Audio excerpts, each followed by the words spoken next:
समझो, देखो एक नंबर क्या है, फ्यूज। फ्यूज जो है ना एगो तार का टुकड़ा है। तार का टुकड़ा देखे हो? कुछ याद मत करना, समझ जाना। फ्यूज एगो का चीज है, तार का टुकड़ा है।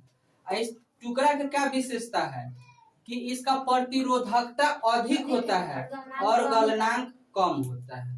बात समझ में आया कि नहीं? इसी को तो फ्यूज कहते हैं। प्रतिरोधकता अधिक है मतलब क्या है कि जब इसमें धारा जाएगा तो उसको रोकेगा। रोकना जो होता है उसको प्रतिरोध कहा जाता है। और गलनांक क्या है? कम है। यानी थोड़ा सा ज्यादा, देखते हो जब बिजली आती है तो ज्यादा बढ़ गया बिजली तो एक बार फ्यूज कट जाता है, जल जाता है। समझ में आया ना?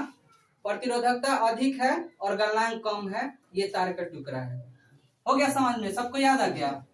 एक नंबर हो गया। 2 नंबर देखो, खतरे का संकेत लाल क्यों होता है?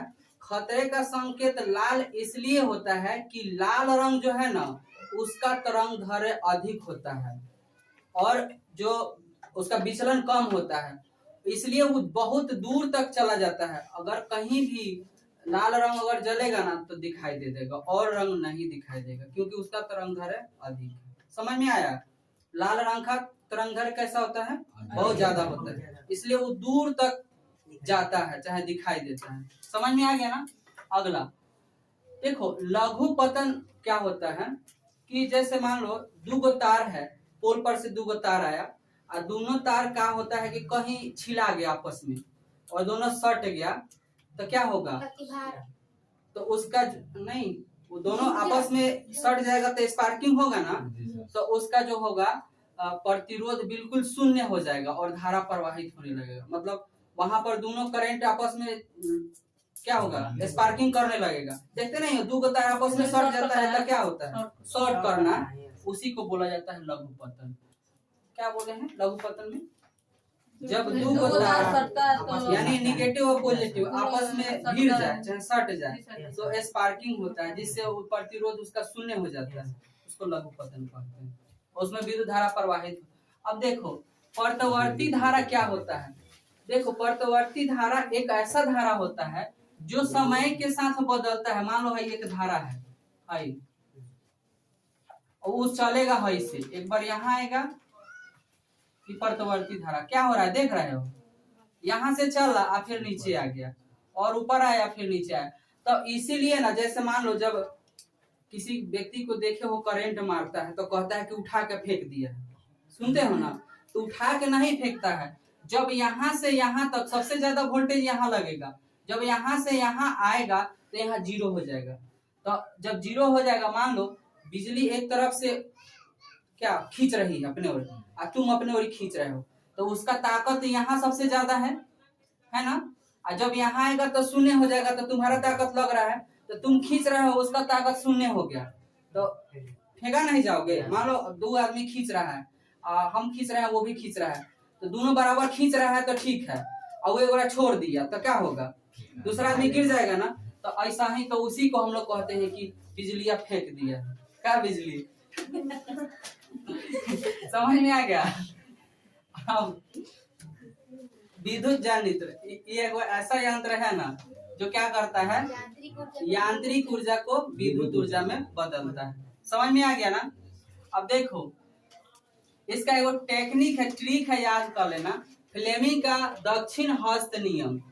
तो फ्लेमिंग जी बोले थे कि दक्षिण मतलब क्या होता है? दहिना, ठीक ना? हाँ, तो इसकी 3 उंगलियां हम इस प्रकार फैलाएं, है तीनों। अंगूठा हो गया, तर्जनी हो गया और क्या हो गया? ये मध्यमा। तो क्या करता है ये? इस प्रकार फैलाएं कि अंगूठा जो है ना है द से, द कौन सा में के है बताओ तो? तथा में के द है ना? तो ये जो है ना द उसी में आता है ना, तो ये गति के दिशा बताता है। हमें याद रखना है कि त गति, इससे पकड़ना, ठीक ना? यानी क्या हुआ? फ्लेमिंग बोले थे कि दाएं हाथ की 3 उंगलियां इस प्रकार फैलाएं कि अंगूठा गति के दिशा, ठीक, और तर्जनी जो है विद्युत क्षेत्र की दिशा, और ये माध्यमा जो है धारा की दिशा बताए। समझ में आ गया।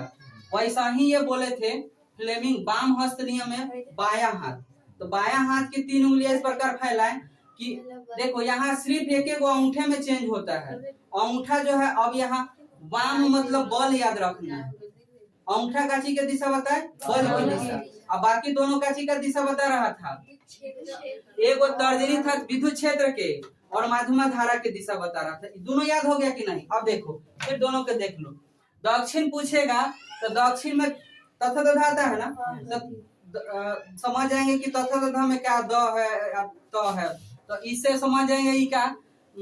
दक्षिण में बोलेंगे कि दाहिना हाथ की 3 उंगलियां इस प्रकार फैलाएं कि अंगूठा गति के दिशा, और इसमें बोलेंगे बाएं हाथ में कि बाएं हाथ की 3 उंगलियां इस प्रकार फैलाएं कि अंगूठा काची के बल की दिशा, और बाकी दोनों उंगलियां वही रहेगा। दोनों उंगलियां ये क्या रहेगा, तर्जनी काची रहेगा हाँ विद्युत क्षेत्र की दिशा और माध्यमा, इसमें क्या रहेगा, दोनों एक साथ याद हो गया ना, सिर्फ अंगूठा में चेंजिंग करना है बस। एक जो बाम में बल याद रखना है और दक्षिण में गति याद रखना है, बाकी सब वही रहेगा। समझ में आ गया सबको। और उसके बाद क्या हो गया, विद्युत मोटर। ये एगो ऐसा यंत्र है जो विद्युत ऊर्जा को यांत्रिक ऊर्जा में बदलता है। समझ में आ गया। देखो ये दोनों एक है, बस अंगूठा के याद रखना है कि अंगूठा में क्या। तनी लिखो तो जल्दी।